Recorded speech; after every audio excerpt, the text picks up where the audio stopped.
Good morning, Saul. Morning, Stan. Good morning, all. Morning, Hank. Thank you for opening early, Hank. Appreciate it. I always do if I'm awake, and I've been awake all night. Sorry to hear that. Yeah, me too.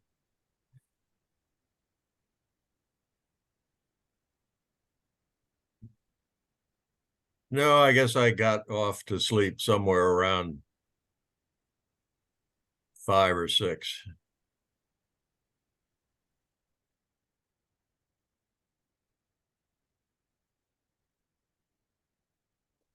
Your time, I presume. Yeah.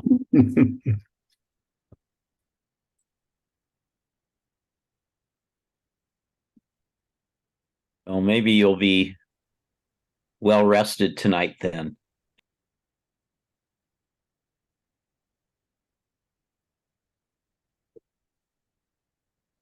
I think I will go to bed as soon as Gloria's caregiver gets here. Sounds like a good plan.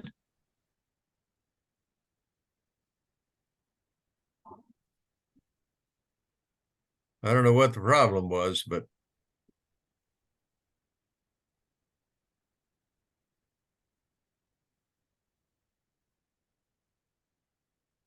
Maybe you just had a lot on your mind. yeah, I did. All about Gloria.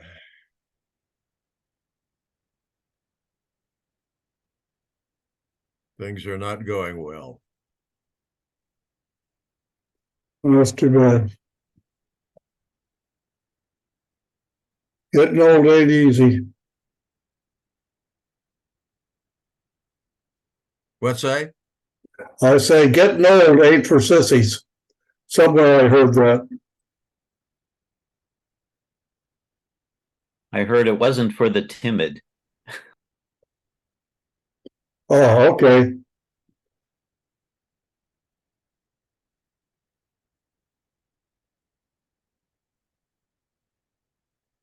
I don't know what that meant.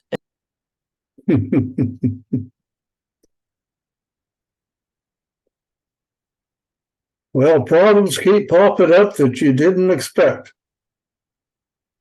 And the best you could hope for is not get much worse.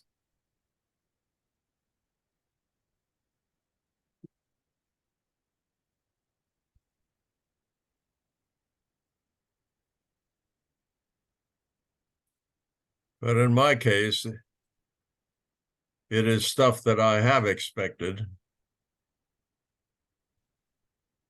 ever since it started, and it has gotten worse continually.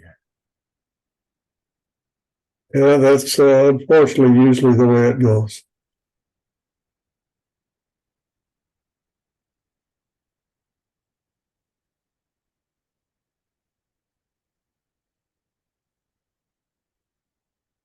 On an unrelated topic, which is Zoom. I was in 2 Zoom meetings this past week, and Zoom is very fickle about, I guess, some settings or something in different accounts because those 2 meetings did not have the raise hand icon on the Zoom app toolbar. They were still under reactions. I don't have any idea what controls that. I noticed that when I host a Zoom meeting, that raise hand is not separated on the Walkabout Zoom account. That was one of the 2 meetings. Yes, and I don't know why. I'm updated to the most recent version. I don't think it has to do with the app, and I have no idea what it has to do with. It's up to Zoom. Good morning, Sammy. Hi, Sammy.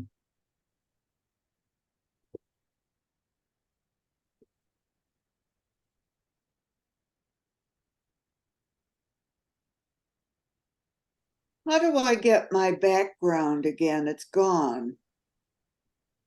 So when you go into the Zoom app settings and you go to the virtual backgrounds, they don't offer you any choices. You may Go not into know where the virtual backgrounds are. If you go down to the toolbar and the one next to the left that says start video or stop video, just to the right of that is a little caret. And if you click that, one of the choices is choose virtual background. It says show captions, reactions, raise hand. I don't have what you're talking about. Are you on the video icon in the lower It's left? to the far left of all the icons on the Zoom app toolbar, Sammy. Okay, all right. I've got Zoom. No, is there one at the very far left that says mute? Mute. Yes, mute. Okay, next to that is one that controls the video. It says stop video. Okay, and just to the right of that, at the right portion of that box, there is a place where you can click a little, I call it a caret. Okay, I'm clicking it. Now it says select a camera, FaceTime camera, blur my background, choose virtual background. That's what you Ta-da. want to click. Okay, Click choose virtual background, and then you should. okay, now I clicked on my background. There it is. Thank you, everybody. You're welcome. I see a person by the name of Phyllis Barnett. Glad to have you with us, Phyllis. Is this your first time with our group? No, I dropped in a couple of weeks ago. Glad to have you with us. How'd you find out about us? Thank you. I picked up a flyer, either at a local library or at the Park de la Cruz Rec Center. I go there for some tech education and tech support. So I might have gotten the flyer there. Don't know. Well, good. Glad to have you with us. Thank you.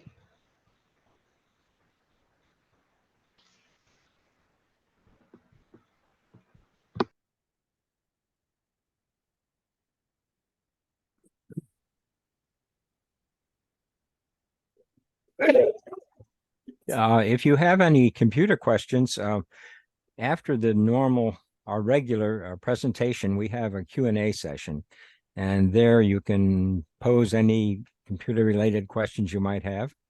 And anything is allowable. Or if you like, you can pose it right now. And if there's anybody here that can answer it, we'll do it. I had a weird thing. Okay, I'll pose it now. I'm fairly new to using a smartphone, although I've been using digital technology since the 1970s. And I called a friend and she answered and said, "Who is this?" And I said, my name.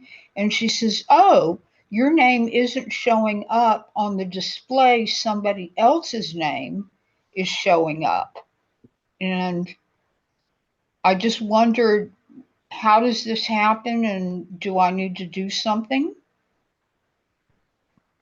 Anybody have a response for her? I don't. Sounds like a strict swan one problem. Call your internet phone provider service. I'm sorry? Well, Dial 611 on your phone and it will take you to your phone provider and ask them why that is happening. Oh, okay. Okay, thank you. I'll do that. They need to help you set up the caller ID, which is what the information's coming across. It sounds like they're reusing that number that you have on that new phone that used to be somebody else's. So the caller ID from somebody else is still showing up. Okay, and it only happened with this one friend. Everybody else, I show up, with my name on their phone. Then it's a Oh. problem at that person's phone. In their Okay. contact list, they have that phone number in there with somebody else's name. They need to edit their contact list. Okay. Interesting. All right, I'll tell her that, and I'll also just double check with my service provider and see if they have any thoughts. I learn something new every Saturday. You might call her again and ask her when can she call you, and can she find your name in her contact list, and does it have your correct telephone number next to her name in her contact list? Okay, I'll do that too. Why is there only half of me showing, please?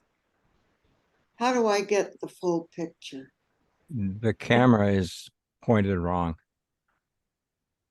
Are you Okay. using a laptop?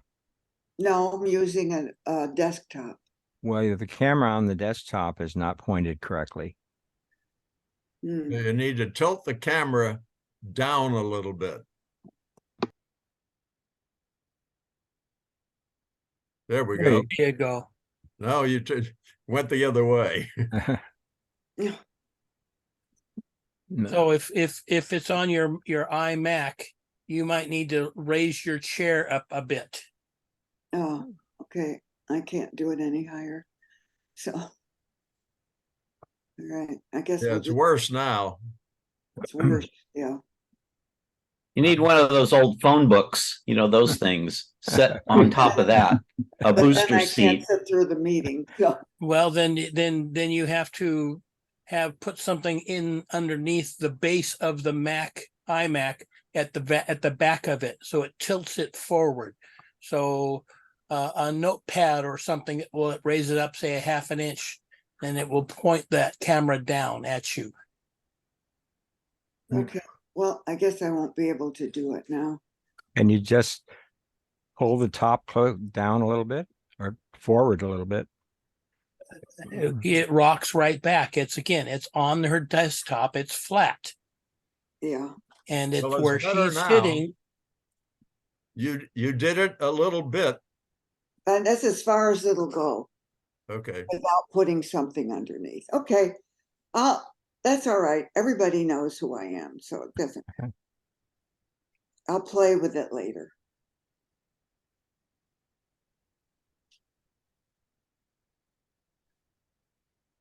I'm curious, don't Macs laptops have a hinge that you It's an iMac, Will. It's Oh, like an iMac. all-in-one computer. so it This doesn't is the have, it's not a desktop. closable top, right? It's not a laptop. Okay, She has a desktop computer. okay.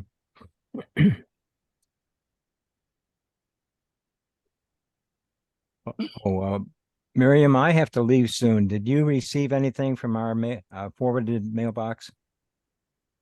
We're not hearing you.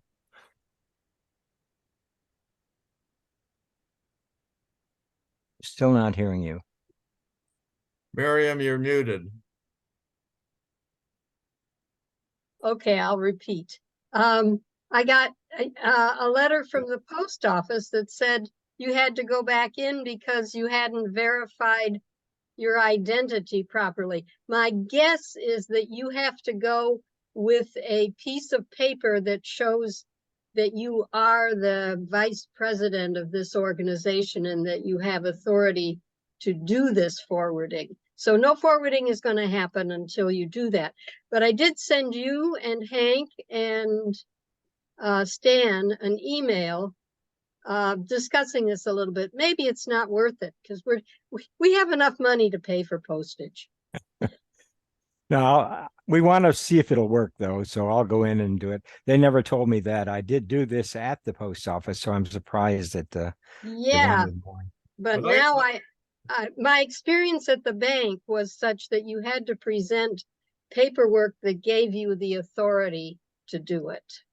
I received an email that said that, and I forwarded it to Miriam and Will. So Will, go through your emails and look for some email from me in the last week.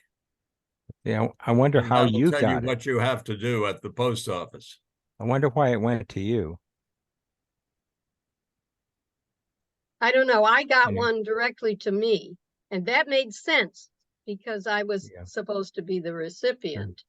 But it's, I expected to open it and have it say, okay, if, it's all set up, but it didn't. So I scanned the document and I attached it to an email that I sent to Will and Stan and Hank. And maybe that's what I got. I think maybe that's what you got was from me. Yeah. I don't. So think you I need to s- look for Miriam's email, not mine. Okay.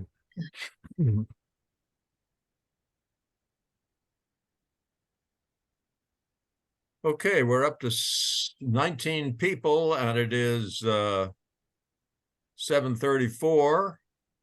So I will mute everybody.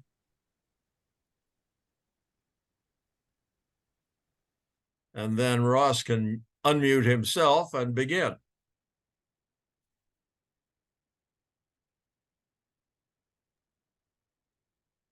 Okay. So I'm going to talk about various things about cord cutting. The general term cord cutting means using another service than your cable provider or whatever your internet provider is, and we're doing that to save money. What prompted me to do this and talk about it some more was that in the last Amazon Prime Day, they offered a television, a new Toshiba 50-inch television, and it was $225, which sounded to be a pretty good deal to me. It was twice the resolution of what I had before. So it's a 2K or 4K resolution TV versus a 2K. Sound and higher definition sound and all. So I went ahead and got the TV delivered, got it plugged in, which was very easy. It's all what's called HDMI connections now. So I was able to unplug my old television and plug this one in. And it's dramatically better in almost all of the features. My wife has macular degeneration. She has trouble hearing. And the brightness of the TV, especially in the late afternoon when it's still bright in the room, that was a contrast problem for her. This television alleviated a lot of those issues. And mine was a Toshiba 50-inch television, but I think that just about any of the brands that are comparable should have those same features, and you don't need to spend $1,000 or more on a television. Again, this one cost me $225 delivered from Amazon. If you were to go into, say, Costco and or Best Buy and look at the TVs that they have there, you could get an idea what it's going to look like compared to what you have now. What I had before was a 50-inch television, 39-inch television. That's about 4 years old, I think. I didn't go back and check for sure. But a 50-inch has almost twice the amount of square inches of TV area as the 39-inch TV. And again, with the sound being much better, when I have a laptop plugged into one of the HDMI ports, and the sharpness of the screen is very, very good. Looking as good as any of the monitors that I would normally use on a television. And again, this is on a 50-inch screen. So I can bring up the TV on an HDMI to the internet on my laptop and do anything I need to do through the laptop as I would on my desktop computers. So I would have you look for a new TV if yours is more than 3 or 4 years old. If you go to a place like Costco, it's returnable if you get it set up. and you don't like it, then it's returnable back to Costco. Best is where Amazon shipped my Toshiba television from to me. But I don't care for Best's business practices. I would buy from Amazon and or Costco before I would buy from Best. The cord cutting is generally done again for saving money. You're going away from the service that you have now. Before I started this changing over, I had TV, phone service and internet all through Spectrum. I went to Spectrum after I had was like $80 a month for all the services, and I said I want a second telephone line. They go, sure, we can give you a second telephone line. Only going to be another $40 a month. So at that point, I looked for a voice over internet telephone service, and lots of reviews through Consumer Reports and other places, and found Ooma, O-O-M-A. I've been using that for going on 10 years now, and it works just great. It takes a little bit to get it set up, but once it is set up, it just works. And the basic charge for Ooma is the taxes that you pay for your telephone service now. So if you're paying in the range of probably $4 a month for the state and federal taxes, that's your bill to Ooma. There are no additional charges, and it works nationwide. I haven't done any international calling on there, so I don't know what the charges would be for that, but I don't think it would be very expensive. Using that, the Spectrum and or any of the cable services, telephone services, are voice over internet. You have to have an internet service to be able to get those to work. But AT&T is really raising the prices on the wired telephone services, your landlines now. So you really need to, if you want to cut some costs, that would be a place to look. AT&T wants to get rid of your wired telephone service and go to internet-based services. But again, you can get that box from Costco for about $130. It includes one telephone.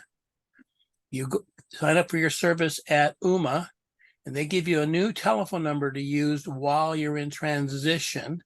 So if you say, I want to keep my old line, then what you do is you tell them that, and they tell you it's what's called porting.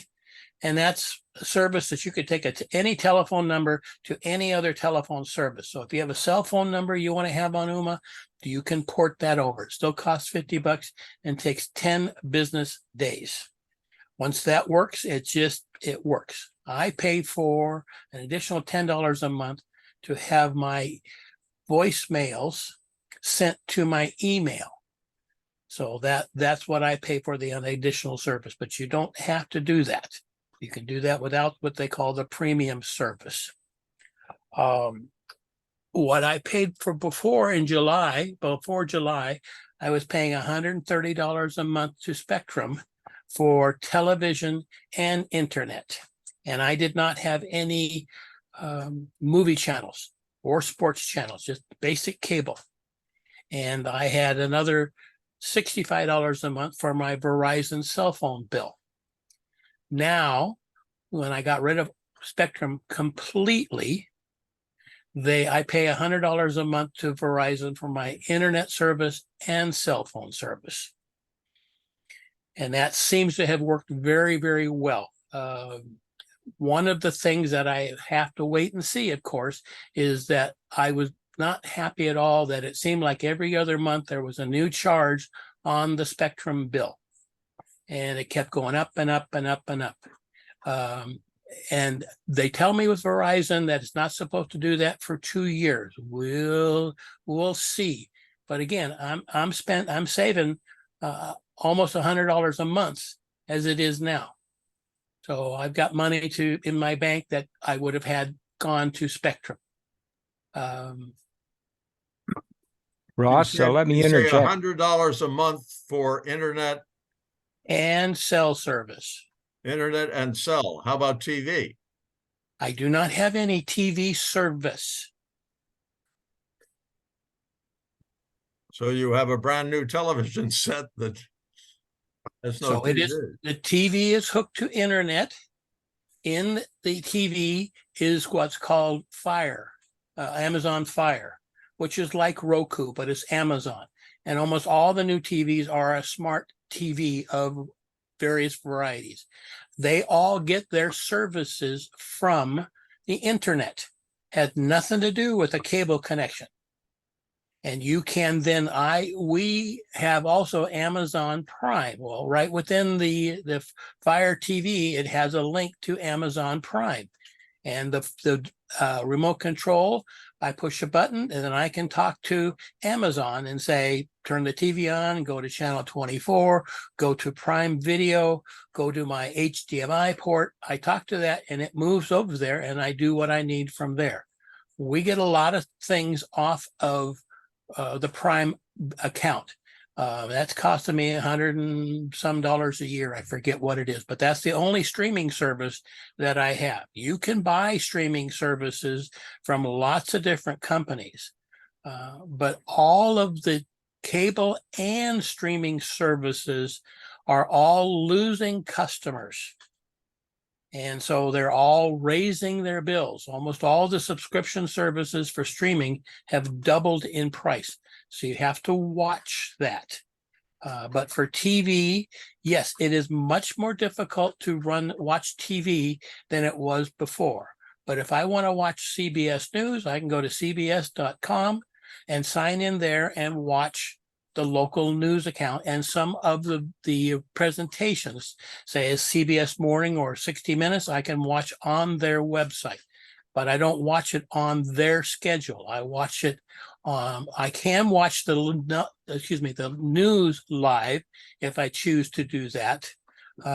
So far, I have not found a way to easily record TV shows as we did in the past.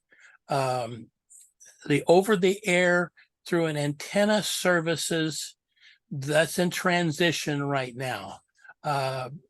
The services are trying to go to an encryption model where they're going to try to charge us some amount of fee, either from when you buy your device or on a monthly subscription for the TV over the antennas that you have.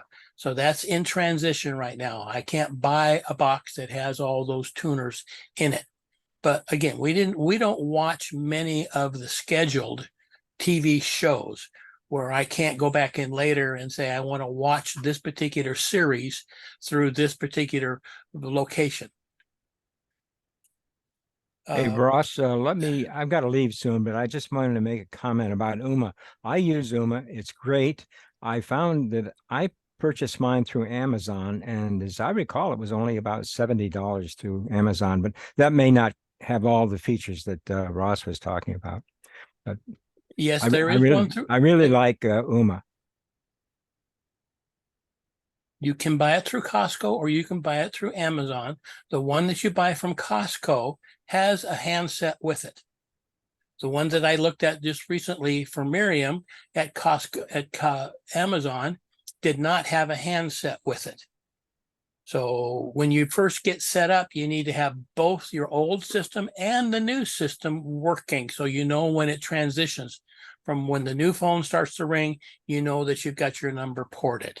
So I think the value through Costco is a better way to go. I didn't get a handset, but I didn't need one because I already had a handset system. So when you first set it up, it's good to have one handset on your old device and one on the new device, because that way you know when the new device is working. Because it takes, again, it's not a scheduled at 10 o'clock on Tuesday.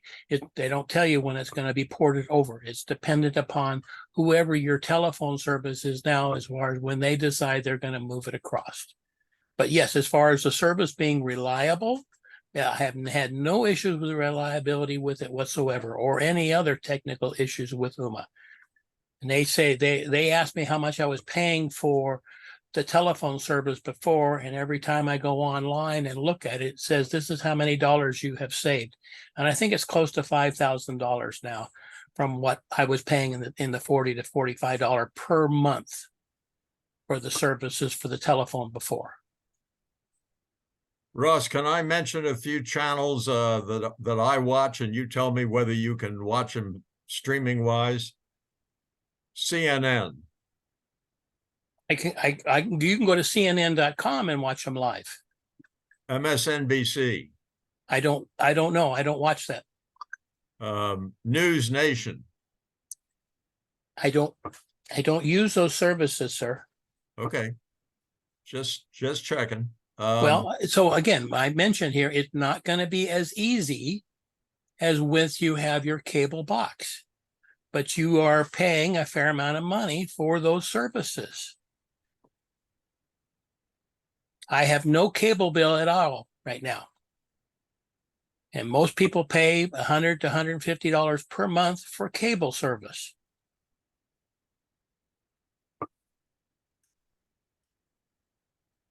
My question is, I rely a lot on my AT&T DirecTV cable box. I record programs and watch them at my leisure. And of course, streaming channels, I watch those at my leisure. What about History Channel?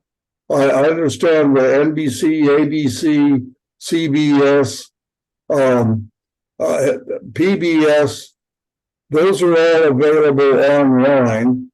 What about the History Channel? I don't know about History Channel. But what I find is that with Amazon and with YouTube, being able to watch anything that's on YouTube, that we don't have any lack of being able to see any particular shows or saying we're missing entertainment. I think that you can find some of the History Channel presentations either through the historychannel.com and or maybe YouTube, finding them on there and watching for those types of things. But you can, if you say, I'm looking at how to save money on my bill, let me see, where can I find History Channel online just through your computer that you have now and run it that way. Most of the TVs, again, with smart TV, you do have a browser, you do have a number of channels that they offer to you that you can watch for free on there. Mine, I have always had a laptop. I dedicated a laptop to the television, and I run that with a mouse and keyboard from the other side of the room. And so I have, again, another desktop computer as such hooked to my TV monitor and watch whatever I want on there that way. John Raymond. Okay, thank you. I have most modern TVs have the ability to download apps, especially like Roku and other ones that Ross is talking about. You can just click on the app for NBC and get the NBC stuff. I, however, prefer and have for the last many years Apple TV, which is the same. It's about smaller than your cell phone. Okay, it sits right beside your real TV, and you can download all the apps on your phone can be right over on your Apple TV. And so you can put NBC on your phone, you can put NBC on your Apple TV, and you can click on NBC. You can put on ESPN on your Apple TV and click on that, and you get it on your television because you're clicking on the ESPN app on the Apple TV, which is part of the business. So I watch NASA television. My kids are involved with space launches all the time, and I watch them right there, and SpaceX and all kinds of stuff. We have a screen full of apps like you would on a cell phone, because it's a little black box, almost the same size of your cell phone, a little thicker. You can app yourself to everywhere you want to go. YouTube's one of them, and you can put your own YouTube channel in YouTube, and you can get your YouTube channel on your Apple TV and bam on your television. I do a lot of that stuff. How much does that cost you a month, sir? The Apple TV was about, I've got them anywhere from the old days of $100 to I think the most I ever paid for one. I'm on the third or fourth model, maybe $210. But you have a monthly fee. No, one-time shot. It's right, bam. Okay, It's in fact the latest, largest, biggest one, I took out of this little box. You see my hand on the box? Now that's a lot, mostly packing, but that's my current Apple TV, Model 3, I think. Okay. So again, when you're going to change away from your cable service, you should make a list of saying, here are the things that I want to have. Here are the things I need to have.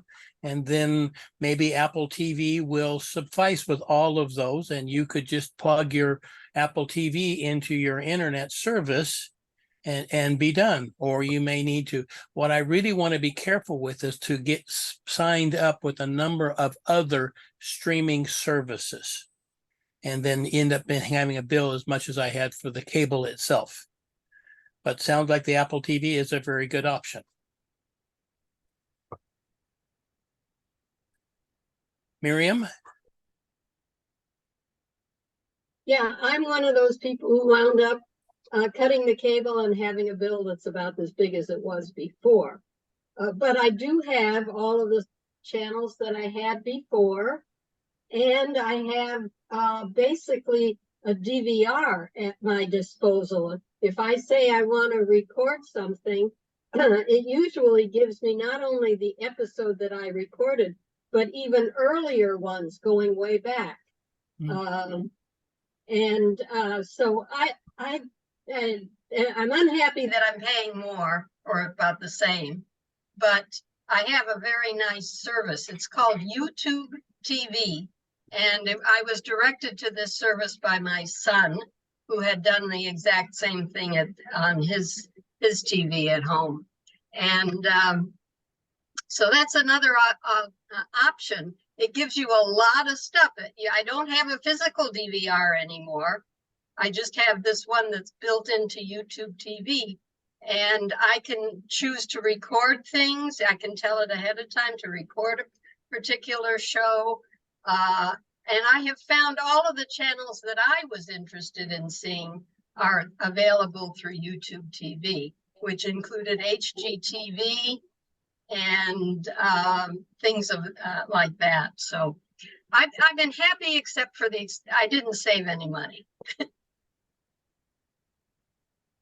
Okay. Sharon? Yeah, Ross, I was going to say I have the Apple TV. You don't pay for once you pay for the Apple TV device, you have that device. However, if you want the Apple TV channel, you pay a monthly fee. And who's on the monthly Apple TV channel? For example, Ted Lasso series. So it has some really good services that are part of Apple TV, and I'm willing to pay that because they have unusual services that aren't available. And the other thing, I do not know if it's true or not, Ross, but they claim that it is safer than the Roku or other devices for streaming, that somehow something is encrypted. Don't know that, but that's what allegedly happens, that according to what they say. Okay, I understand, and security is always an issue. All I can say is that just because they haven't been compromised doesn't mean that they won't be in the future. Almost everything ends up being compromised at some point.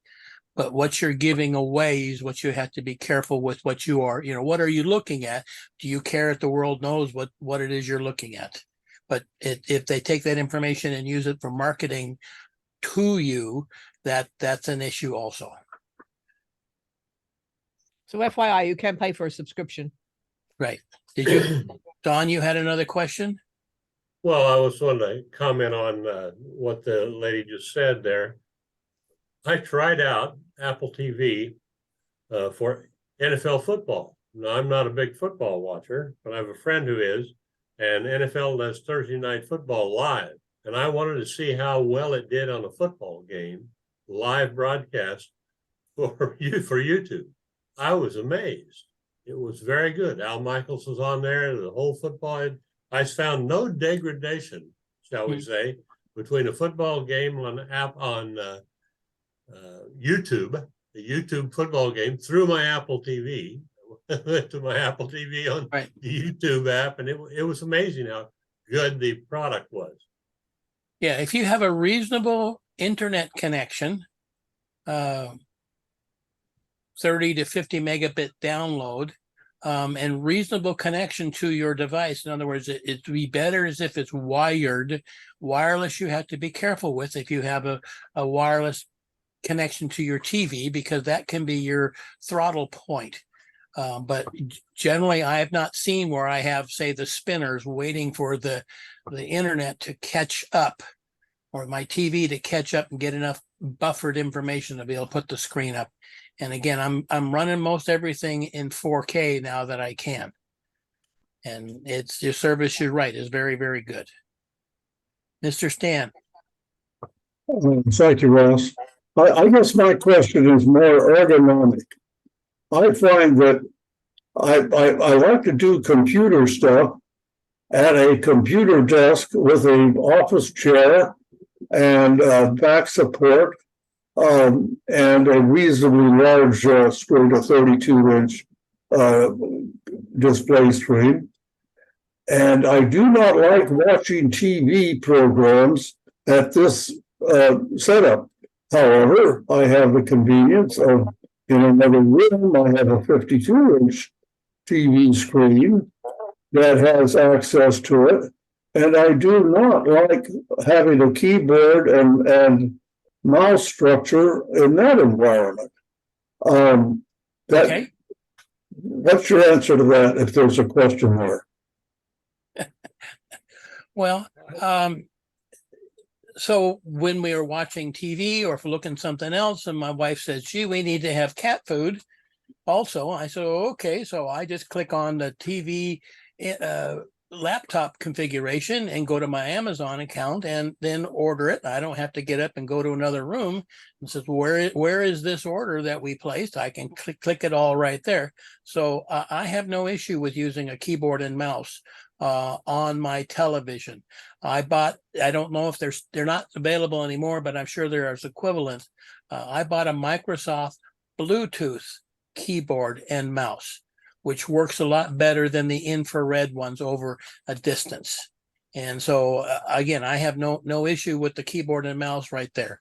The remote control for the TV now, like I am assuming it's very much like your one that you have for the Apple TV. They're very small. It was interesting there that it has a blue button on there for Alexa, and you just push that and ask it, well, what time it is, tell me a joke, all those other things that you do with Alexa, you can do, or Siri, you can do with your handset, your remote control. The interesting part to me is for me to activate that, I have to push a button. It's not listening all the time and interrupting or sending that information off somewhere else. I'm the one that chooses when that information gets transferred. Are you at your the chair you're sitting in now? Is that the way you watch television? Yes. Oh, when I'm watching, no. This is in my office. That's my question. You have an office. I have an office. I do computer stuff in the office and I do TV stuff elsewhere. Okay, I can do things in both places. Okay, I got you. Thank you. So yeah, I have another setup which is comfortable for me, where we sit there and watch TV for a couple hours a night. Right. Thank you. Mr. Don. Stan, I watch, my office is upstairs. I got all kinds of electronics in. My television's downstairs. I got all kinds of television garbage down there. And I watch TV on my TV.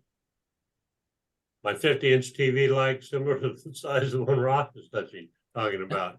I'm looking at this Zoom session upstairs in my office.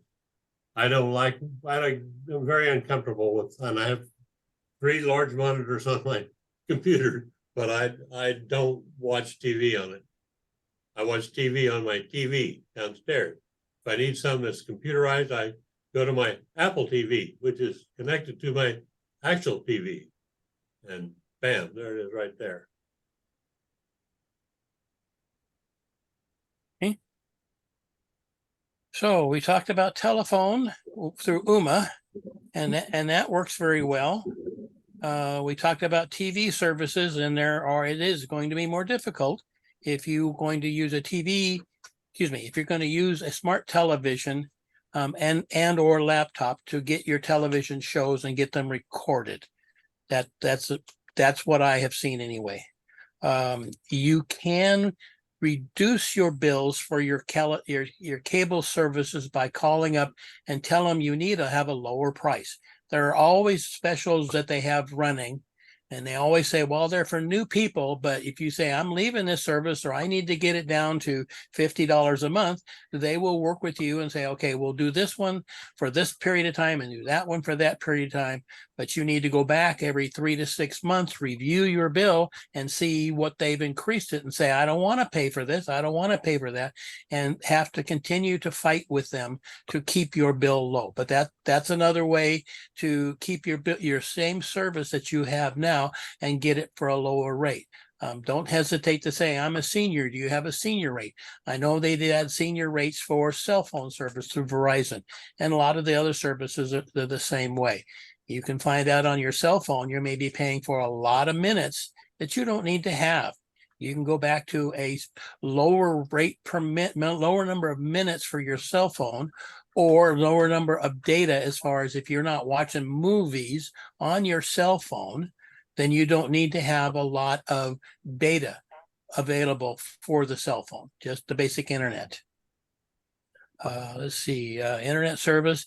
Yeah, the internet services by wireless are becoming more and more popular. T-Mobile has now internet by wireless. And I think that more of the companies are going to be going that way because of the cost of the infrastructure. Setting up a cell tower is a lot cheaper than trying to run a wire to everybody's house or fiber to everybody's house. That's basically what I had in the report here. Don, you had a question? Excuse me, Dan, you had a question. Yes, can you hear me? Yes. Okay, sometimes the speaker doesn't work. My question on the TV stuff is, can I get a speaker that I can put next to my chair and make a connection to the TV? Yes. And I can turn down the volume on a TV and turn up the volume on the speaker. Right. There's all kinds of options. So there are audio out on the back of the TVs for right and left channel, and some of them have a direct connection for a headset. Well, don't be worried about that. It says headset, then you're going to plug a wired, like computer, a speaker into it, and you can raise it up or down. Headsets generally tend to be a little better, a little clearer if you don't mind having the headset on your head. And they do have them that are Bluetooth, so that you can run them from one to the other without having to have a wire in between.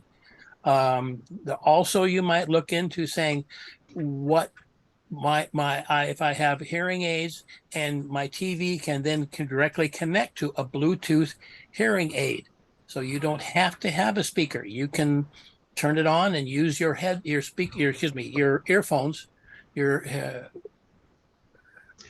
Well, I have an appointment with my hearing aid people next month, so I guess I can ask them about Bluetooth hearing. Sure. And then you just need to have, most of the time you would have that feature built into the television, but there are boxes that you can plug into the back of your television. So into the same speaker outputs, you plug your box into there that converts it to Bluetooth. And then you can convert that to Bluetooth speaker or Bluetooth hearing aids at your choice. Okay, and I have another item for Hank. I relayed or forwarded your last email to another email address, and I was looking at it this morning, and it had a copy list that included everybody there, like you did a CC instead of a BCC. Is that correct? When I send you're talking about the invitation that I send out on Thursdays? Yes. I send that BCC.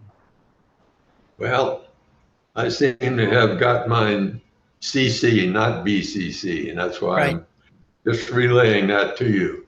Maybe I screwed up this week. I'll look. Mine shows the same thing where I see a list of names. Me too. Unintentional. Dan, may I respond to your question regarding sound? Yes.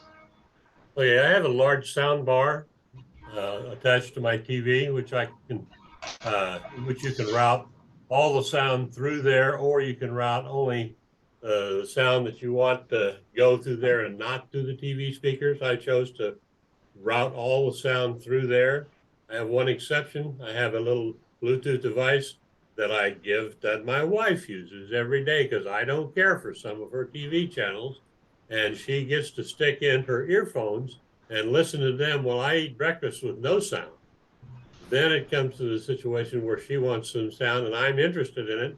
So I turn on this sound for me only through the sound bar. She's listening through the earphones. And when I don't want it, I turn it off. So it gives me control. I have two ways of listening to the sound in the same room, sitting side by side each other. One is with Bluetooth earphones for my wife, and one is through a soundbar speaker arrangement that I use. I guess I need to do some research on that. So I can find a speaker, a Bluetooth speaker that I can put next to my chair and be able to turn off the sound on the TV. But I'll have to do some research on that. Thank you. Pat. You're welcome. Yeah, I've got like an old gift from my son. He was always giving me all this stuff, and it's an old Apple TV with the cord and directions and a remote and all that. Is that thing still good, or how does that work if you've got an old one? Should I want to try this Apple TV thing? Well, the Apple TVs are about, how thick is it? How thick is the Apple TV that you've got? Oh, it's not very thick at all. I was trying to look to see what it's the black one. I don't know if you can see it. Okay, that's the first version. That's the first version of an Apple TV. It'll work fine, except that the remote control is a little more difficult to use, and the speed it accepts on the RJ45 port for the internet is quite slow. But it works, and I used one like that for years. But I've had two models since then. If you want to be serious about it, I'd go to the current model. So if you're going to go to a 4K TV. Right. So the other issue is it's not going to be as high a resolution out. So if you had a new 4K television, this device is not going to support 4K. It's going to be lower resolution. But you could try it, call up Apple and say, here's what I got. What do I got to do to make it work? And they should be able to help you with that. And then if you are satisfied with the TV programs that you are getting, then you might consider then saying, now I want to buy one. Okay, good. Thank you. And you will need the cords to connect that Apple TV 4K to your TV as well. That's HDMI, I believe. Correct. Okay. Right. Okay. All right. Thanks. Della? Hi. We subscribe the AT&T service, and one is telephone, is a landline. You talk about you can buy UMA something. Can you give me more detailed instruction how to follow, how to convert to the UMA system? So if you Google for that and get Google reviews, or talk to, go to OOMA.com, there are people there that you can connect to and they'll explain it to you. Primarily what it does is you connect that box to your internet, either wired or wireless. That becomes your telephone service. When you first buy that, it has its own, you sign up for the service and have to give them a credit card so they can bill your taxes for the federal government and the state. But then that becomes the telephone number that you have.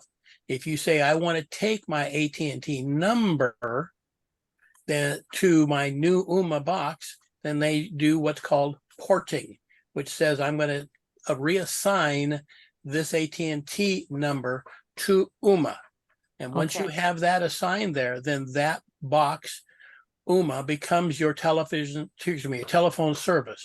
It has on the back of it an RJ11, which is the standard connection for all telephone devices, and you can plug in any of your existing telephones in there. So what you can do is say, if you have, like I spoke to Miriam about, is she has Panasonic wireless phones that she wants to use. That's fine. You plug the base unit into the UMA. You have your handsets that connect to the UMA, to the base unit of, your handsets connect to your base unit of the Panasonic, and they will work as they did before. And as far as it being a different telephone number or anything else, you pick up, dial the number, and it works. There's nothing different that you need to do. Oh, I see. Okay. Also, we have like a 4 telephone. We use intercom a lot, talk over the phone. So there's no differences there. There's no difference, because that's you could have those intercom service by just having the telephones. It has nothing to do with your telephone service.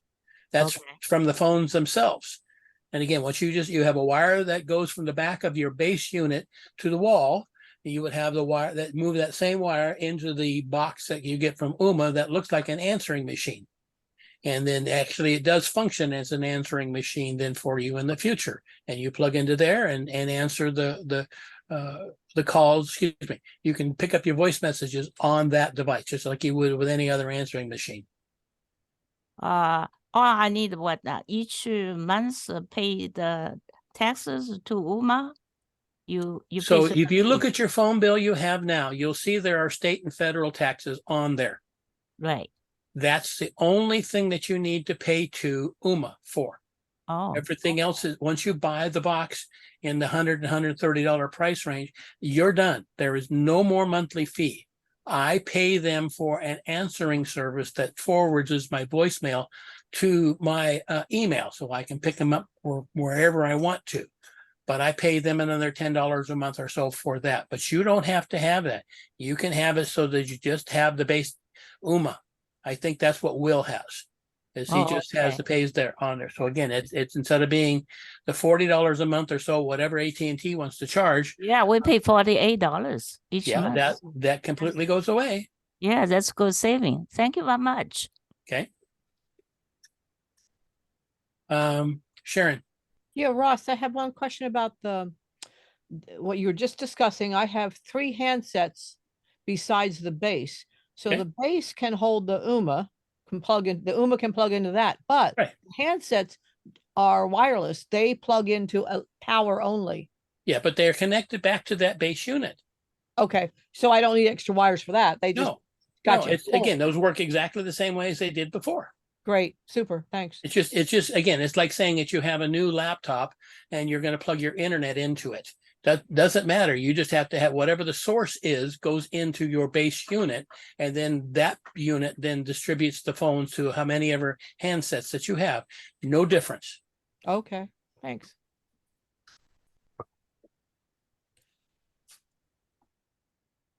Let's see, go back over here, see if there's anything else I missed off my list.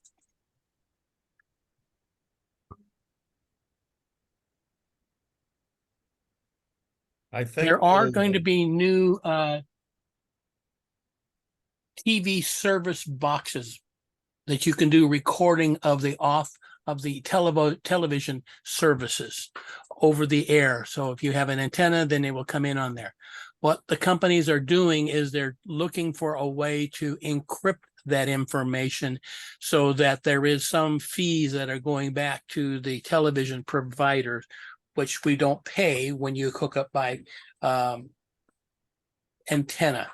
To me, it's kind of like saying back in the 80s when you could get your television service through a satellite dish, and all the satellite services just came down, and whoever had an antenna could pick that up.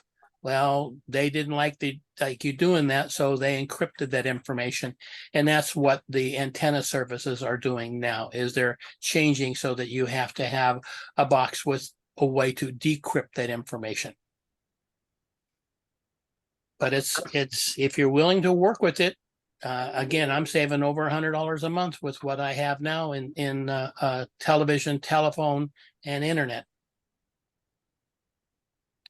Yes, Miss Pat. Oh, just wanted to kind of add if anybody's switching. I keep my landline because of when I used to use power a lot out here and not so much, but I have horrible connection with my cell phone through Verizon. So I keep a landline so that I can have a phone. So I don't know. It's also the only thing that you can use if there's no power. So that's why I have my landline. Oh, we've spoken about that. You can connect your cell phone to your house Wi-Fi. Yes, I supposedly that's what's happening here, but I still drop calls. I dropped calls. And you're not connected. You need to call 611 and say, how do I?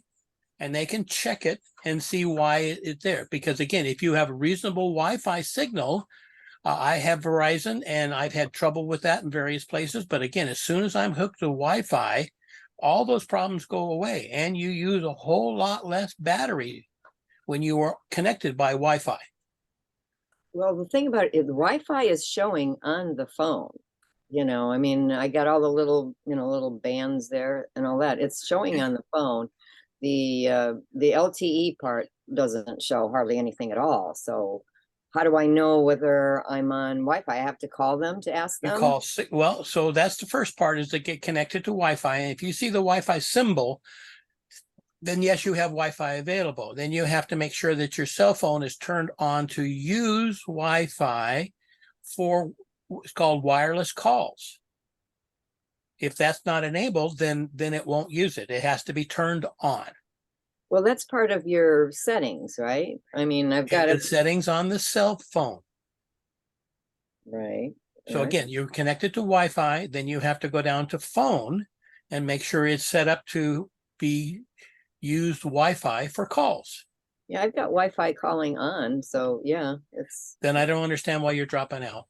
I don't understand either, but it's Are you annoying. sure? Are you sure that what Pat is saying is Wi-Fi and not cell tower? Well, she spoke of LTE, which is the cellular service, and she says she has very little connections there. But if you have Wi-Fi, you can go in and turn off the cellular service and see if the Wi-Fi part works by itself. Oh, turn on cellular. Okay. But again, I would call up your cell phone company and say, here, I'm having this problem. And they can go in and say, yep, we can see that you have 2 bars, 3 bars, 4 bars, whatever it is on the cellular service. And they can also see what your Wi-Fi signal is and how that should be working for you, and then tell you to look to see if your settings are set so that you have Wi-Fi calling. Because again, you shouldn't drop out. Okay. Well, I do on a regular basis. Yeah, I'll call them and check because I've got everything that you said. I've got it, but I was dropping calls and it's very annoying. So how old is your phone? It's an iPhone 7. Okay. But the other one is like almost antique. My landline is Uniden from like eons ago. What I want to talk about is the quality of the radio in the phone. If and when if they come back and say you need to get a new phone, then through your cell phone provider, you talk to them in there. And if it's an iPhone, there are lower cost iPhones that are brand new. Last time it was a Verizon SE, I think is what it was that I had a customer get. And it was like $400 for the phone. You don't need to spend $1,000, $1,500 on a new iPhone to get to a new service. The camera's not as big, the memory's not as big, the processor's not as big, but most of us don't need to have those things. We want to keep the price down. Okay. Dan? Well, thank you. But the only thing I plan on doing is getting a battery. I haven't got that. I was supposed to get that this week, but next week. But I'm going to be traveling and abroad, and I do not want to be piddling around with a new phone or anything. When I get back, I am getting a new phone and probably a new computer. So You won't have all those problems. I won't be asking all those problems. Thank you. Mr. Dan, Yes. Getting back to cost, I got AT&T and one of the cost reductions was to switch me to a internet phone. I did that. They made me buy a uninterruptible power supply, which no longer works because the battery's dead. But other than that, I talked to them and reduced the cost, like you said, several times. Last time I called them, they said, no, you've used all your options and you can't reduce the cost anymore. So it's now costing me about $85 a month for internet service and telephone service. well, you might call Verizon and say, what can you do for me? And then you have a competitive price to say, I can go from here to there. And you can take that cell phone number that you have to Verizon. You don't have to get a new number. You can keep your telephone number. Now, the Verizon Wireless is new. They're rolling it out, so it's not available in all areas. You may need to call them or if you go online and they'll say, when it's available in your area, we'll let you know. But again, you might then check with T-Mobile and see if T-Mobile offers a service. And if there's, if you get into one and you find out it's horrible with Verizon, and I'm pretty sure with T-Mobile, you can cut that service at any point and go back to AT&T if you want to. It just gets to be a big hassle, that's all. Yes, sir. Nothing's free. I got a quick question for Dan. So Dan, were you using ATT Uverse or something like that? Or what one were you using? I can't hear you right now. Can you repeat that? Yes, I just wanted to know if your AT&T, is that ATT Uverse? Probably. I don't know. They want to change it over so that they're using you have AT&T internet service, which can be Uverse, and then through that you can get television and telephone service. But then that's not using just the two wires that historically is what AT&T brought to you. That's old technology, and they really want to get away from that, and that's why they're raising the prices on your home lease, your landline. They want to get away from that service because it's not as reliable and it's costing them too much money. Right, and you won't be able to, if you leave, we were told, this is in Alabama anyway, but we were told that if you go back, you leave ATT Uverse, you will not get it back. You will not get Uverse back? Uverse, yeah, it's going to be gone. No, I would think it'll be the other way around. The hard two wires, the land line, what's called POTS. Those lines are going away, and I would think to Uverse or whatever they're offering or calling their internet-based telephone. You should be able to go back to that. They would not let me switch back to landline or to the two wire. That's right. You're talking about. That's right. That's going away. They really don't want to do that anymore, and they're going to try to keep forcing you to go to an inter-based telephone. But I assume my internet is coming in on that same two wire network. I don't know how they do that. No, well, usually there should be again, you can run Uverse on the wires the two wires that you have there. They want to get you over to fiber or cable if they can, but that has to be available through your home and in your street as such. Well, we had some cable in the neighborhood some years ago. I mean, some fiber optic in the neighborhood some years ago, and they came and stripped it all back out because they said it was too much of a hassle. So I don't know where we are, but I do have internet service, which is reasonably good, and phone that works. So I just put up with them for right now. Okay. Don. Has anybody used consumer cellular, and what's been your experience?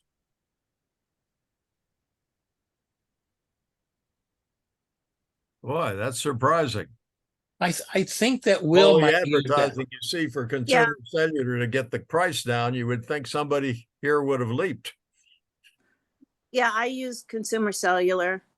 There we go. I don't use my cell phone much, but I only use it when I leave.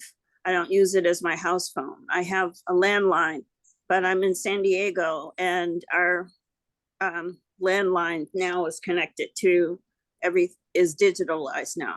So if power goes out, we lose the phone no matter what.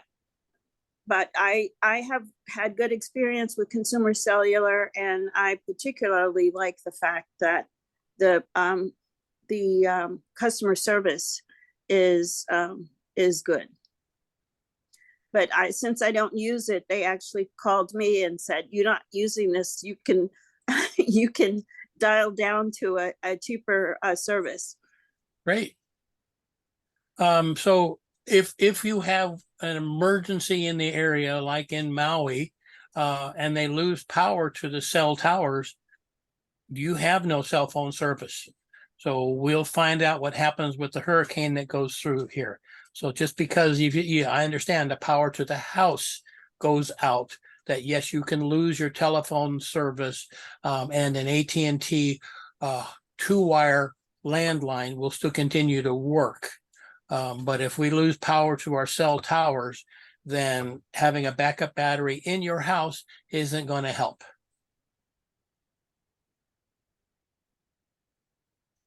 Stanley.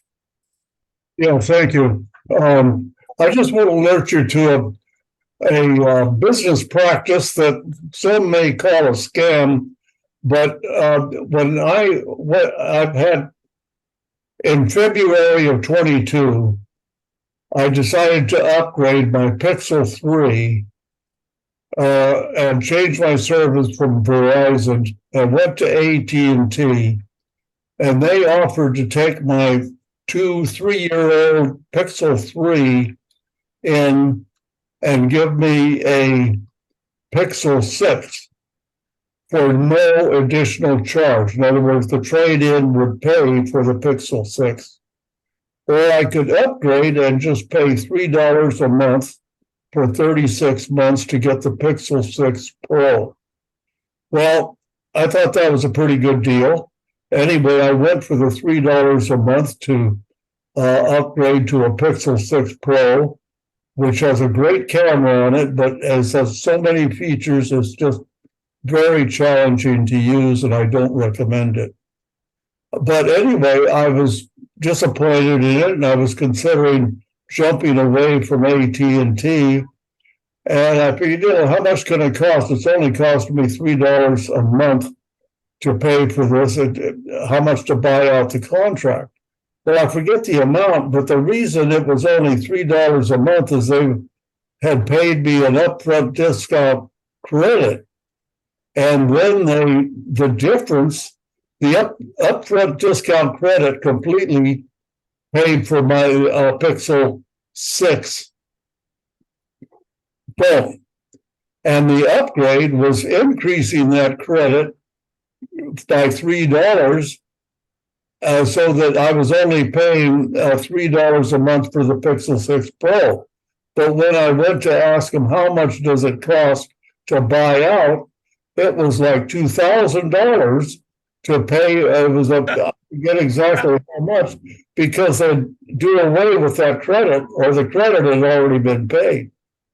So anyway, I didn't realize how much it would cost me to get out of that 36-month contract. So my point is, when they offer you a deal on buying your trade-in phone, read the fine print. Or anyway, any questions you can ask, but that was my experience. I was very disappointed with AT&T on that procedure. Yeah, you need to look at when they're offering that, especially on cell services, what the buyout is on the contract and the contract term. With Verizon, I don't have any contract term at all. So there is no buyout, and I have chosen in the past to just purchase my phones. My last Pixel 5 cost, I think, $350 $350. I got an email from Google saying, would you like to buy one? And I said, yes. And when I got it in getting it to work, I returned my phone to them and I got an additional $50 credit back. But the Google Pixel is now up to 8. I usually replace every 3 years or so when I have issues. But so far, I have had no issues with my Pixel 5. It's done everything that I've needed it to do. And battery life is still very good. I don't need a new battery. And again, if at this point, if I was to say I needed to have one, I would check the reviews and see if a Pixel 8, and I don't know if there's a Pixel 8 Pro, which is generally just a larger screen, would be the way I would want to do it. One of the things that's now becoming popular, and I'm not sure if I'm willing to jump that way, is the foldable screens. The ones that will snap down and they end up being little bitty. And that line in the center is still there, but it's hardly at all noticeable. So I think that's the direction that things are going to go. But again, I don't know if I'm ready to jump to that. Miss Della. Hi. I wonder, how do you check a Wi-Fi, Bluetooth is strong or not strong? How do you check? Well, with Wi-Fi, well, I have, you with your connection on your phone at the very top, or if you go to when you go to connect to a Wi-Fi, it'll tell you how many bars are available for that Wi-Fi name. Okay. You can see your name and say, okay, I've got 4 bars, I'm doing good, or I've only got 1 bar. And you can walk around your house and with that on there and see how many bars you get in this room versus how many bars you get in that room. Bluetooth, I'm not sure how you would check the strength other than if the device works. But generally within one room is all you're going to get Bluetooth to work. You're not going to be able to use Bluetooth throughout your whole house. It's not set up to do that. It's about 30 feet is what it's designed to work at. I see. Okay, thank you.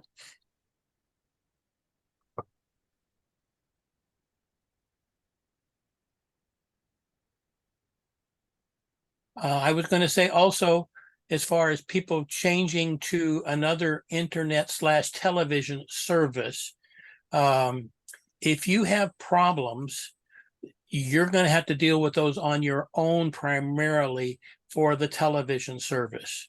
For telephone with UMA, the technical support has been very good with whatever simple questions I've had. I have not had any major issues. And the same with the cell phone service. Verizon cell phone service and their customer support has been very, very good. I have heard other complaints from AT&T or some of the other providers that when they go to call that there are long wait times. So all these companies have to make money and they have similar costs. So if they're giving you a lower cost service, they have to get that money back somewhere. And somewhat what they do is they'll cut the amount of money that they put into customer service. Ms. Sharon. Yes, I have found that during the holiday season, starting late November, this month of December, a lot of channels for subscriptions really offer great promotions at that time. So if you want to wait till the holiday season to try some channels, Hulu or whatever you want to look at, look for those promos to save more money. Yeah, we're coming up to Black Friday, which is the day after Thanksgiving too. And there's usually a lot of services are there. I look at those, try to look at the prices, and it has to be, at least 10, if not 20% better than what I can normally get for me to become interested in that offering. Because again, it's some issue that's there, but you're right. You can try those. Again, I would make sure, as what Stan mentioned, you want to look at what the contract periods are, and you want to find any of those that don't have any cancellation fees.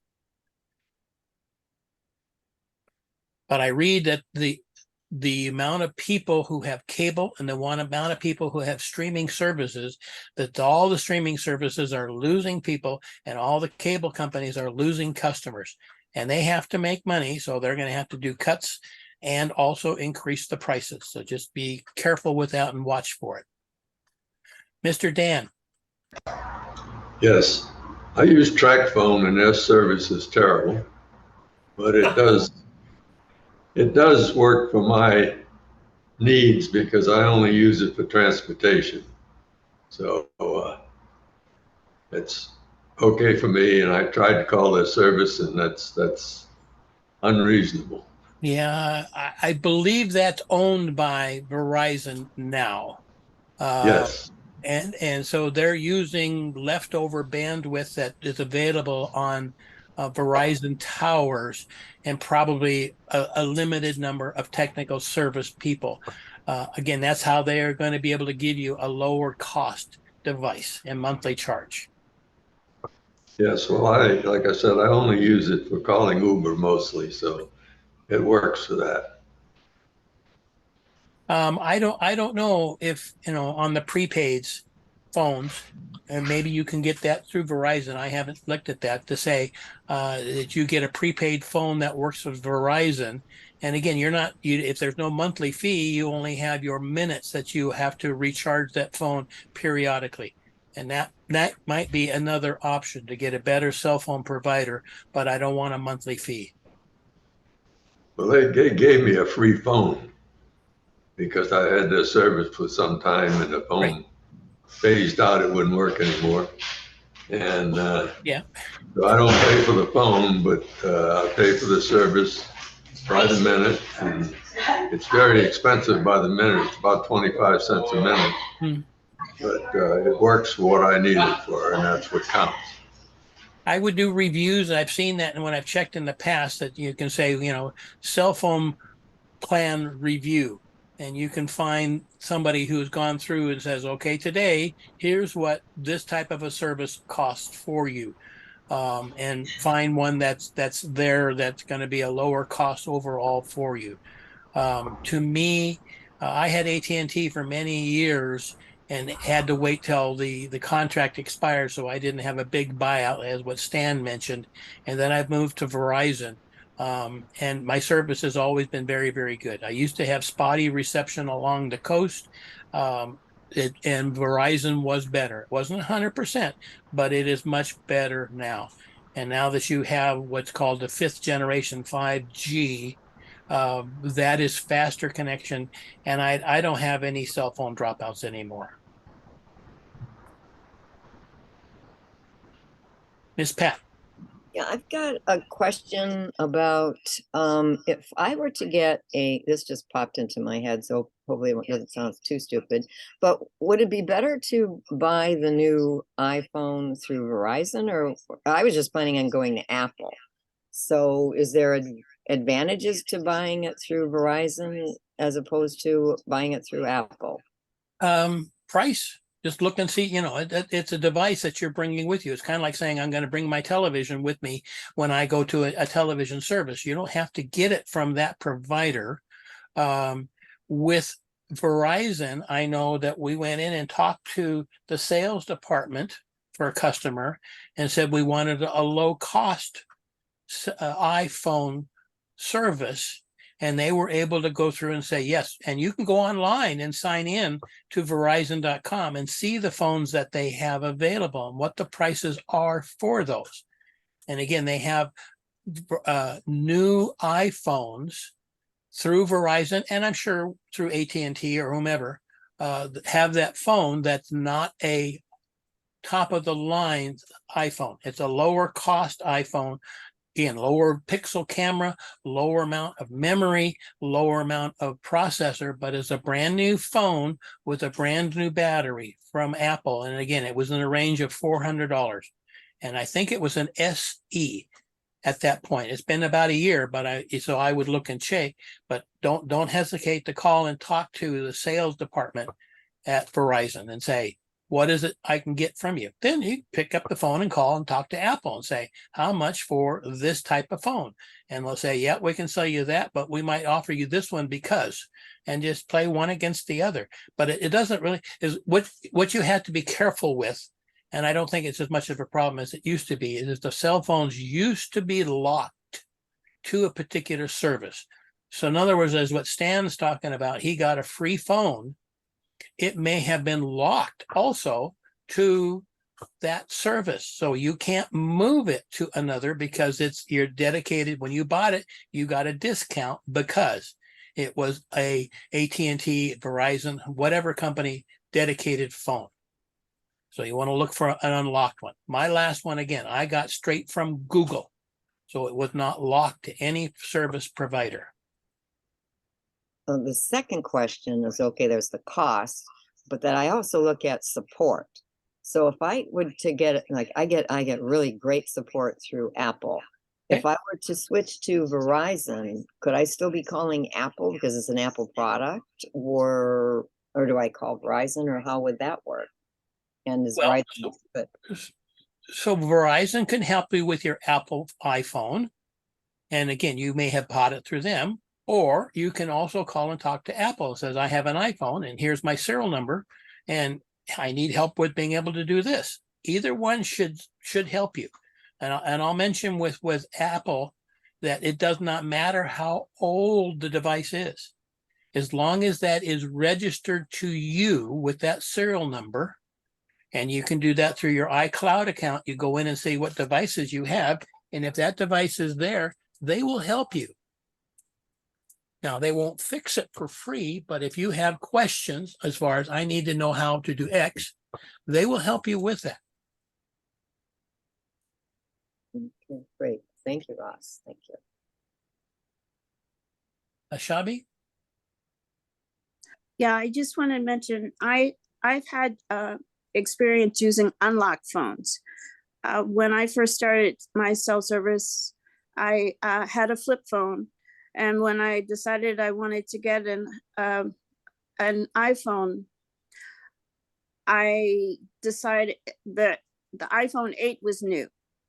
And I chose to get an iPhone 6, a brand new, unlocked, meaning I can use it on any different, take it to any cellular service. Right. I bought it on eBay, unlocked, brand new, I got Apple, I think at the time I got Apple Care for it. I took it home and called my carrier was Consumer Cellular. I called them and they just walked me through how to take the SIM card out of my flip phone and put it in the iPhone. Yep. And I thought that was going to be the scariest thing in the world, but they made it so easy. That's when they made it so easy. And so that's my plan for my next phone. I still have my Apple 6. I'm expecting at some point I'll get a message that they're not going to be more updates for it. So I've been following the prices on brand new, unlocked Apple iPhone 13, 12, and 11, just to see what the prices are, so that when the time comes for me to get my next phone, I'll know which one I want to get at what price. Okay. So I had good luck with buying unlocked phones, and right. I like the fact that I'm not locked in with a particular carrier Right. by doing that. And Yeah. And the customer service made it easy to do that. And when I had a question about my phone, I called Apple. That's right. Apple is an Apple product. Doesn't matter where you bought it from. It has to be registered in your iCloud account, your Apple account. But once it's there and they identify that saying, yep, this is your device. Okay, how can I help you? Yep. And they're very, very good about that. As far as saying I get a phone, yes, you have to put a SIM card in the new phone to get it to recognize. When I got my new Pixel 5, it was a 5G compatible phone. My old SIM card didn't know anything about 5G. So, but I just walked into the Verizon store. They gave me another SIM card, registered it electronically right there, and we were good to go. So if your old phone doesn't have 5G, my expectation is that you're not going to be able to move the SIM card. What I also, and I don't know when and where or how, there are a lot of phones now that do not have SIM cards. It's all done electronically in the phone. So you don't have to physically change anything anymore. They can go in and program that device to say, here is your electronic serial number, and we'll take that and make that phone work. We had a whole presentation on electronic SIM, I think. Right.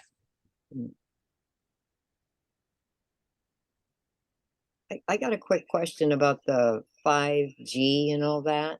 If you upgrade and get the 5G services and stuff, if you go somewhere where there's not 5G, can they? It still works. It just switches down to the lower levels. Oh, okay. So it does go back down. Right. It does go back and forth.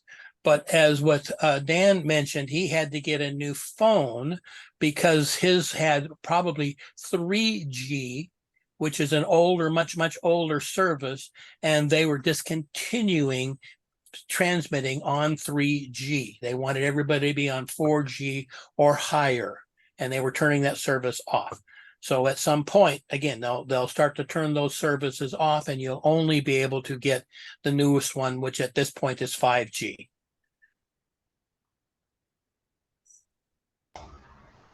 When I inquired at Walmart, they told me it was a 4G phone, but evidently it wasn't because it phased out at the end of the year. Okay. I understand what you're saying, but for some reason you couldn't continue with using your old phone and were required to get a new one. Right. Okay. That's up to the cell phone company. Ms. Sharon. Yeah, I know that Apple has Face ID. What do Androids have to prevent from getting into the phone? On mine, I use fingerprint. I do believe I do have a way to enable facial recognition, but I have not played with that. I just use the fingerprint. And also make sure that when you do your fingerprint recognition on your computer or your phone, that you have written down what that PIN code is, you have an account name and password to log in on that device. I would say I try to get people to write it on a Post-it note and tape it to the bottom of their keyboard so it's there. Because if for some reason the camera breaks or you're having a problem getting in on that device, that you can't get in on it. So if you're trying to get in on a relative's phone who has it set up for facial recognition only, or facial recognition, and you don't have the PIN, that phone is locked. Apple is really, really picky on that. You have to be able to get into the Apple ID account to make changes with that. And if you don't have that, it will not unlock that phone, and you cannot ever use that device again. It becomes permanently locked. Now, they're trying to do that to keep people from stealing phones. But also, I've had customers who lose access to their Apple ID, lose access to their phone, and they just have to completely start over, have to buy a new device because they can't get in. So well, I know I've put more than one fingerprint I understand. Loaded into it, because in case you have a cut on your finger and you have a Band-Aid, you can't use that finger anymore. You got to have a backup finger. So consider that too. I understand. But again, you set up more than one recovery option. So a second email address, a second telephone number for them to access so that they can help you get back in on that device. Don't limit it to one.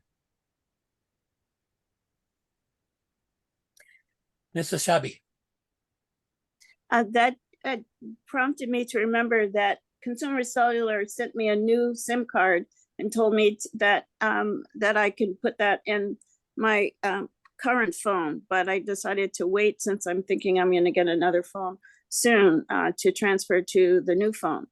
But also, as I was exploring the differences between the iPhone 11, 12, and 13, what jumped out was the people promoting the fact on their iPhone 11 that it didn't use facial recognition. And I would prefer not to have to do that. So iPhone 11 is looking good to me. Well, you don't have to enable facial recognition on the other devices. That's an option. I didn't know that. Yeah, so you can Okay. turn, just like on your Windows computer or on your Mac, you can turn those features on or turn them off. So if you don't want to have that facial recognition, you just don't enable it. They'll ask you saying, can't we set this up? And then again, after you start doing updates on the computer, the phone, they will say, gee, we could turn this on for you. Don't you want to do that? And you just have to be careful and say, no, thank you. Wonderful, thank you.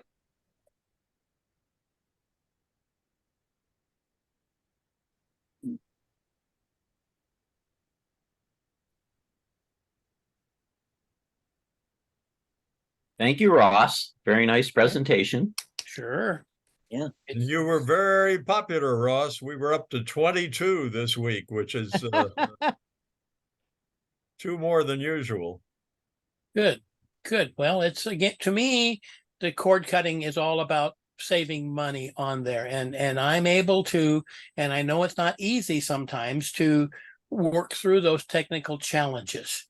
But if you're willing to try, Google for saying, how do I, and take it piece by piece, then you can start to move over and get rid of the very expensive services, because they're going to keep getting more and more expensive. All right, do we have any questions for Q&A? Not on Okay. Ross's subjects. Pat. Actually, I have one that's kind of curious. I had to contact TurboTax yesterday and the day before. And one of the things that happened, I don't know if anybody can help with this or not, because they're TurboTax, but they said that they couldn't look at my screen because there was a big blue spot on there and she couldn't look at it. Now I moved the screen, I reduced it and moved it over, and she could see part of it. If I was just on the TurboTax thing, but when I would go into another facet of TurboTax, they couldn't see that. So I was wondering if anybody had any ideas about what that happened. They didn't seem to know what the problem was. I mean, I solved my TurboTax problem, but not the tech support problem. Does anybody have any idea what that might have been? I don't know what they use to remote in on your computer, but that has to be the program that they were using to remote in. I'm surprised that it has any issue, because I use a number of different remote control programs, and I've not seen that. Either I see the whole screen and everything, or I see nothing, not partially of that screen. So again, to me, whatever tool they use to help them get in on your computer, I don't know. Apple can do the same thing, but what's built into your computer already. But again, I don't know what TurboTax offers. Okay.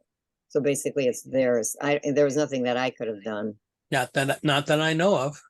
Okay, I thought maybe there was some sort of blocking that I had on mine. Okay, good. Thank you. You would again, if there was some kind of blocking of something that wasn't configured correctly, you would get nothing. I don't know, understand why you would have a partial screen. Right. Plus the fact I had to move it over, like I've got one of these 24-inch things, and Well, it's on the left side, they couldn't see anything, but I moved it over to the right side and she could see it. So it was again, that's something with their program is not able to access that other part of your screen, and it's not. To me, there's nothing within your Apple should prevent them from doing that. Okay, good. Thank you. Dan? Yes, I'm using Microsoft Outlook to look at my email, and I keep getting this ad that jumps up on the bottom advertising a beer company, and I close it and it jumps back up again after a minute or so. And I was wondering if there's any way to get rid of that. You're using the Outlook program on your computer? Outlook to look at my email. Okay, so Outlook, you can go online through Office 365 and use Outlook, or you can have the desktop application Outlook. No, I'm not even using Microsoft, so it's coming from the internet because I'm using Linux. Okay, And so you're getting an advertisement through your browser. Has nothing to do with Outlook. there's no way to get rid of it. It's through your browser. So I would Yes. use, so you might, I don't know for sure. I would look at Malwarebytes and see if Malwarebytes has a way to scan Linux.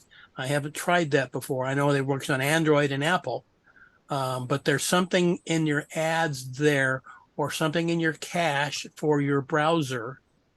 Can you try a different browser program in your Yes, Linux? I can. So that's again, I think it's browser based and something that somebody's pushed in on you to get that advertisement. There is within Windows, just as a point of information, Windows now has an advertising feature that you have to turn off in 3 different places called notifications. But you're in Linux, you shouldn't have that. No, it just started showing up about a week ago, and it said it's just aggravating. If you put the cursor back up in